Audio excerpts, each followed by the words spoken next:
ईश्वर की शपथ लेती हूँ कि संविधान और विधि का परिरक्षण, संरक्षण और प्रतिरक्षण करूँगी। आज 25 जुलाई है और आज का दिन देश के लिए बेहद अहम है, क्योंकि आजादी के 70 साल बाद पहली बार आदिवासी समाज से कोई महिला राष्ट्रपति पद तक पहुंची। शपथ लेने के साथ ही द्रौपदी मुर्मू देश की 15वीं राष्ट्रपति बन चुकी हैं, जिन्हें सुप्रीम कोर्ट के चीफ जस्टिस ने शपथ दिलाई। आज का दिन इसलिए भी खास है क्योंकि बीते 8 राष्ट्रपतियों ने आज के दिन ही यानी 25 जुलाई को ही शपथ ली है। सामान्य तौर पर देखा जाए तो हर दिन इतिहास के पन्नों में अहम होता है, ऐसा ही 25 जुलाई के साथ भी है। 25 जुलाई को भी कई अहम ऐतिहासिक घटनाएं घटी। भारत के लिए 25 जुलाई का दिन देश के सर्वोच्च पद राष्ट्रपति पद के लिए अहम है। दरअसल ये ऐसा दिन है जिस दिन भारत के कई राष्ट्रपतियों ने शपथ ली है, यानी 25 जुलाई को कई हस्तियों ने राष्ट्रपति पद की शपथ ली। ऐसे में भारत के इतिहास में 25 जुलाई को राष्ट्रपति की वजह से जाना जाता है। हर 5 साल बाद 25 जुलाई को भारत को नया राष्ट्रपति मिलता है। भारत की 15वीं राष्ट्रपति द्रौपदी मुर्मू ने अपने प्रतिद्वंदी यशवंत सिन्हा को बड़े अंतर से हराकर ये जीत हासिल की है। इतिहास की बात करें तो 1977 से लगातार ये परंपरा चली आ रही है। द्रौपदी मुर्मू के कार्यकाल के पूरा होने के साथ ही ये परंपरा अपने 50 साल पूरे कर लेगी। अब सवाल उठता है कि 25 जुलाई को ही राष्ट्रपति क्यों शपथ ग्रहण करते हैं। तो बता दें, देश की 6ठे राष्ट्रपति नीलम संजीव रेड्डी ने 25 जुलाई को राष्ट्रपति पद की शपथ ली थी। उसके बाद जिन भी राष्ट्रपतियों ने अपने कार्यकाल को पूरा किया, उन सभी ने इसी तारीख को राष्ट्रपति पद की शपथ ली। नीलम संजीव रेड्डी के बाद अब तक देश में कुल 8 राष्ट्रपतियों ने अपना कार्यकाल पूरा किया है। 24 जुलाई को रामनाथ कोविंद का कार्यकाल पूरा हो गया और आज 25 जुलाई को द्रौपदी मुर्मू देश के राष्ट्रपति के तौर पर शपथ ले चुकी हैं। भारत के इतिहास में आज तक कभी भी राष्ट्रपति पद खाली नहीं रहा है। 25 जुलाई को शपथ लेने वाले राष्ट्रपतियों की बात करें तो इंदिरा गांधी की सरकार ने जब देश में इमरजेंसी लगाई थी, तो उसके बाद जब पहली बार राष्ट्रपति पद के लिए चुनाव हुआ तो पूर्व में जनता पार्टी के नेता रहे नीलम संजीव रेड्डी ने जीत हासिल की। नीलम संजीव रेड्डी ने 25 जुलाई 1977 को राष्ट्रपति पद की शपथ ली। उसके बाद हर 5 साल में 25 जुलाई को ही देश को नया राष्ट्रपति मिलता है और नए राष्ट्रपति इसी दिन शपथ लेते हैं। अब तक जिन राष्ट्रपतियों ने 25 जुलाई को शपथ ली है, उनमें ये नाम शामिल हैं। नीलम संजीव रेड्डी 25 जुलाई 1977 से 25 जुलाई 1982। ज्ञानी जैल सिंह 25 जुलाई 1982 से 25 जुलाई 1987 से। रामास्वामी वेंकटरमन 25 जुलाई 1987 से 25 जुलाई 1992। शंकर दयाल शर्मा 25 जुलाई 1992 से 25 जुलाई 1997। के.आर. नारायणन 25 जुलाई 1997 से 25 जुलाई 2002। ए.पी.जे. अब्दुल कलाम 25 जुलाई 2002 से 25 जुलाई 2007। प्रतिभा पाटिल 25 जुलाई 2007 से 25 जुलाई 2012। प्रणब मुखर्जी 25 जुलाई 2012 से 25 जुलाई 2017। रामनाथ कोविंद 25 जुलाई 2017 से 25 जुलाई 2022। बता दें कि भारत के इतिहास में कभी ऐसा दिन नहीं आया जब कोई भी दिन बिना राष्ट्रपति के रहा हो। भारत में राष्ट्रपति का पद कभी भी खाली नहीं रहा है। जिस दिन जिस राष्ट्रपति का कार्यकाल खत्म होता है, उसी दिन दूसरे राष्ट्रपति को शपथ दिला दी जाती है। देश के 15वें राष्ट्रपति के चुनाव के लिए 18 जुलाई को वोटिंग हुई थी। इन वोटों की गिनती 21 जुलाई को हुई और द्रौपदी मुर्मू देश की 15वीं राष्ट्रपति के लिए चुनी गई, जिन्होंने आज यानी 25 जुलाई को विधिवत शपथ ले ली है।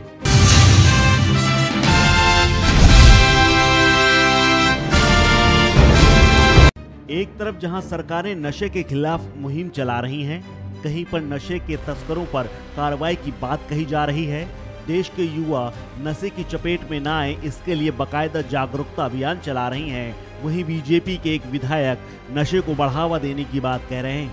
बीजेपी विधायक ने सरकार को बाकायदा एक सुझाव दिया है कि शराब से अपराध होता है, लेकिन गांजा और भांग पीने वाला व्यक्ति कभी अपराध नहीं करता।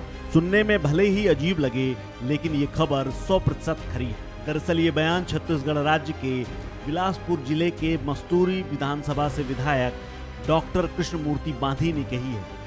बीजेपी विधायक का विवादित बयान उस वक्त आया जब वो सरकार को घेरने की कोशिश कर रहे थे। विधायक ने सरकार को सुझाव दिया कि शराब के विकल्प के रूप में भांग और गांजे का इस्तेमाल को बढ़ावा देना चाहिए, क्योंकि उनके मुताबिक अगर लोग गांजा पिएंगे तो शायद ही बलात्कार, हत्या और डकैती जैसे अपराध करेंगे, क्योंकि सभी अपराध शराब के नशे में होते हैं।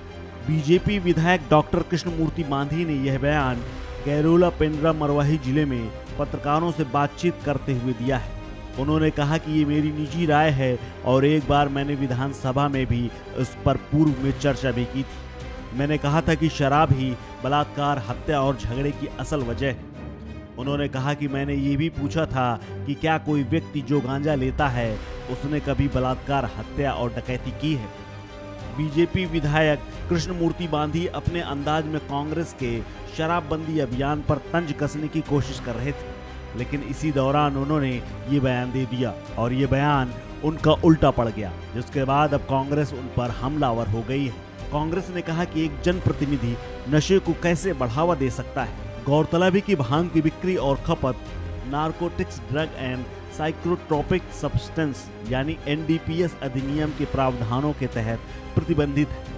ओडिशा से आने वाले गांजे को लेकर छत्तीसगढ़ सरकार लगातार नकेल कसने में जुटी हुई है। बता दें कि उड़ीसा से जुड़ी हुई सीमाओं से लगातार तस्कर गांजा की तस्करी करते हैं। विधायक के बयान के बाद छत्तीसगढ़ के सीएम भूपेश बघेल ने भी बीजेपी और केंद्रीय एजेंसियों पर तंज कसा है।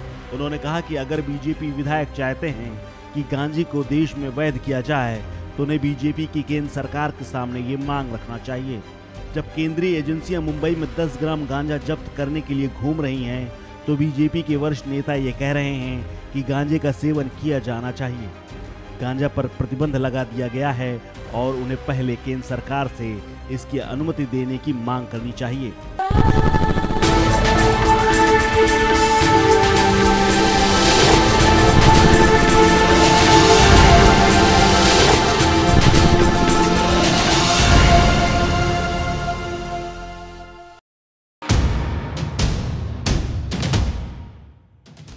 उत्तर प्रदेश के बहराइच में जिला पंचायत सदस्य और माफिया देवेंद्र सिंह उर्फ गब्बर सिंह की 110 करोड़ की संपत्ति को जिला प्रशासन ने कुर्क कर दिया है।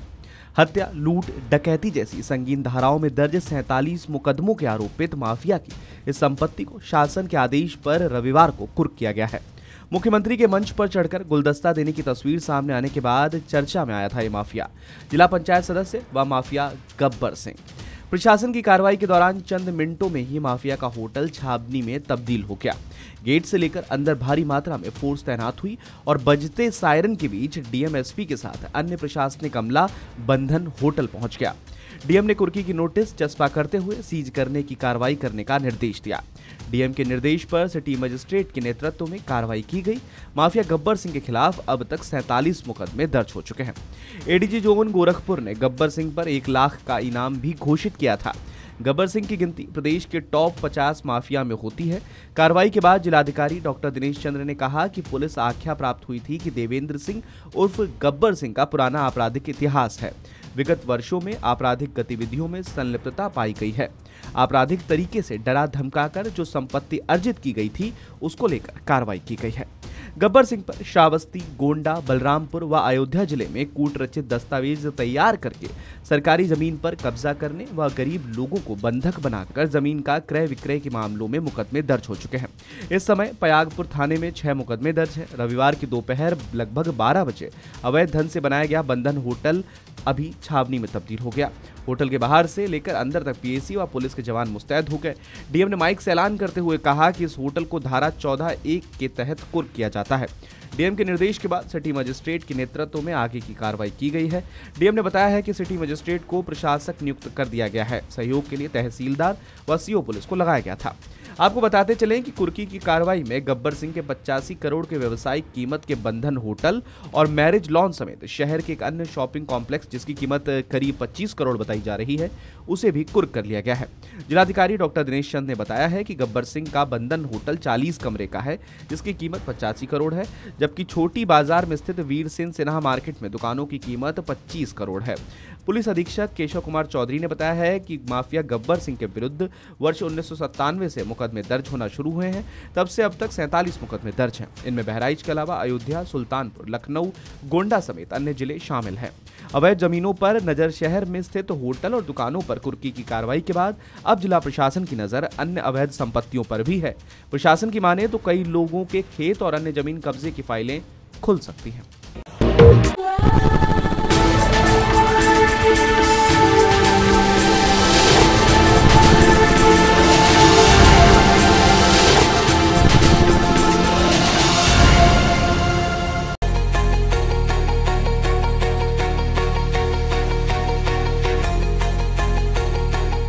भारत और वेस्टइंडीज के बीच वनडे सीरीज का दूसरा मुकाबला क्वींस पार्क ओवल में खेला गया। आपको बता दें कि इस मुकाबले में भारतीय टीम ने 2 विकेट से जीत हासिल की।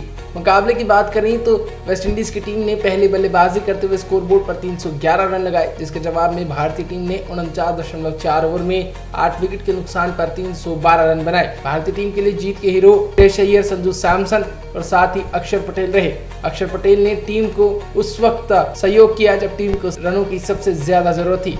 आपको बता दें कि भारत को आखिरी 10 ओवर में जीत के लिए 100 रनों की जरूरत थी, यानी कि भारत को 10 रन प्रति ओवर के हिसाब से रन बनाने थे। तो ऐसे में अक्षर पटेल ने टीम के लिए तूफानी पारी खेलकर टीम को जीत दिलाई। बता दें कि अक्षर पटेल ने अपनी पारी के दौरान 35 गेंदों में 64 रन की पारी खेली। उन्होंने अपनी पारी के दौरान 3 चौके और 5 छक्के लगाए। आपको बता दें कि अक्षर पटेल ने छक्के के साथ मैच को फिनिश किया और वह नाबाद रहे। इसके साथ ही उन्होंने टीम के लिए बड़ा रिकॉर्ड अपने नाम कर लिया। आपको बता दें कि भारतीय टीम की स्थिति उस वक्त खराब हुई जब टीम के ऑलराउंडर खिलाड़ी दीपक हुडा आउट हुए। दीपक हुडा ने भारत के लिए 33 रन की पारी खेली। दीपक हुडा जिस वक्त आउट हुए तब भारत को जीत के लिए 6 ओवर में 56 रनों की जरूरत थी और ऐसे में भारत के लिए मैच हाथ से निकलता जा रहा था। उस वक्त अक्षर पटेल ने पारी को संभाला और टीम को जीत दिला दी। बता दें कि अक्षर पटेल ने सबसे पहले 27 गेंदों में अपनी हाफ सेंचुरी पूरी की। अक्षर पटेल ने वनडे के इतिहास में अपनी पहली हाफ सेंचुरी पूरी की और इसी के साथ उन्होंने भारत के लिए भी एक बड़ा रिकॉर्ड अपने नाम कर लिया। बता दें कि अक्षर पटेल भारत के लिए वेस्टइंडीज के खिलाफ सबसे तेज अर्धशतक लगाने वाले खिलाड़ी बन गए हैं और उन्होंने MS धोनी का रिकॉर्ड तोड़ दिया है। आपको बता दें कि 5 सालों के बाद वनडे में अक्षर पटेल वापसी कर रहे थे और इसी दौरान उन्होंने बल्लेबाजी से टीम इंडिया को जीत दिलाई। अक्षर पटेल को वनडे सीरीज में जब मौका मिला, जब टीम के लिए इस सीरीज में उपकप्तान बनाए गए रविंद्र जडेजा चोटिल हो गए और उन्हीं के बदले अक्षर पटेल को टीम इंडिया में शामिल किया गया और उन्होंने इसी मौके का फायदा उठाया और अर्धशतक की पारी खेलकर टीम को जीत दिलाई। आपको बता दें कि अक्षर पटेल भारत की तरफ से वेस्टइंडीज के खिलाफ सबसे तेज अर्धशतक लगाने वाले खिलाड़ी बन गए हैं। इसके अलावा बात करें अगर अक्षर पटेल की, तो अक्षर पटेल ने एक और बड़ा रिकॉर्ड अपने नाम किया।